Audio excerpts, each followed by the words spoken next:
Assalamualaikum sahabat hijrah, selamat datang di channel Desi Kuramai Menida. Bismillah, kita awali dengan membaca basmalah. Semoga video ini bermanfaat bagi kita semua, khususnya bagi saya sendiri. Di video kali ini kita akan membahas tentang bagaimana sudut pandang Islam tentang kelamnya masa lalu seseorang. Sahabat hijrah, ketika kita mendengar kata taat, patuh, tidak pernah ingkar, selalu bertakwa kepada Allah dan beribadah kepada Allah, maka kepada siapa kita pantas mengalamatkan kalimat itu? Tentu saja semua akan sepakat jawabannya adalah malaikat. Lalu ketika kita mendengar kata ingkar, tidak patuh, sesat, sombong, durhaka kepada Allah, maka kepada siapa kalimat itu pantas dialamatkan? Tentu saja juga semua akan sepakat menjawab iblis.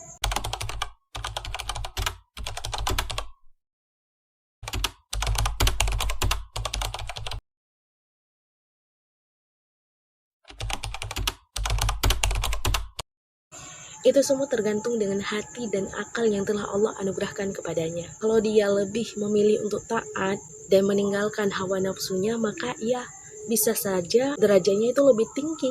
Dan ketika dia lebih mengutamakan hawa nafsunya, maka bisa jadi dia lebih rendah daripada binatang. Bayangkan, kita juga pernah mendengar ya, ada seorang ibu yang tega membuang anaknya sendiri, dan seorang bapak yang rela memperkosa anaknya sendiri.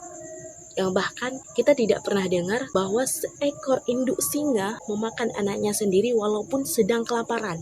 Memang kehidupan ini adalah ujian. Banyak sekali fitnah-fitnah dunia, tipu daya syaitan, dan bahkan hawa nafsu pun ikut menyeret melakukan hal-hal yang dilarang oleh Allah. Dan orang tersebut sadar, dia tahu yang dilakukannya itu adalah hal yang dilarang dalam agama.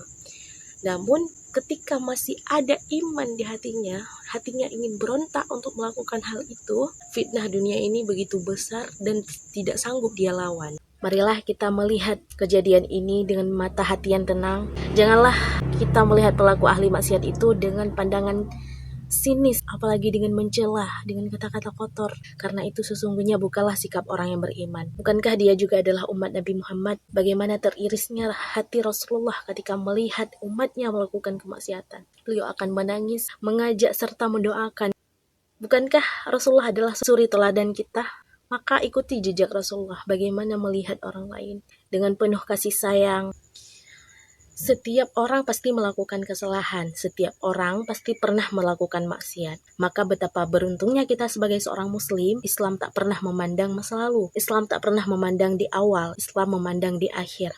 Maka nggak perlu risau, nggak perlu gundah. Jadikan semua itu sebagai sejarah dan pembelajaran agar kita tidak mengulangi hal tersebut. Maka yakinkanlah bahwa rahmat Allah akan senantiasa menaungi orang-orang yang bertakwa. Dan satu hal yang terpenting, jangan pernah menyibukkan diri untuk menghina, mencela, dan mengejek orang.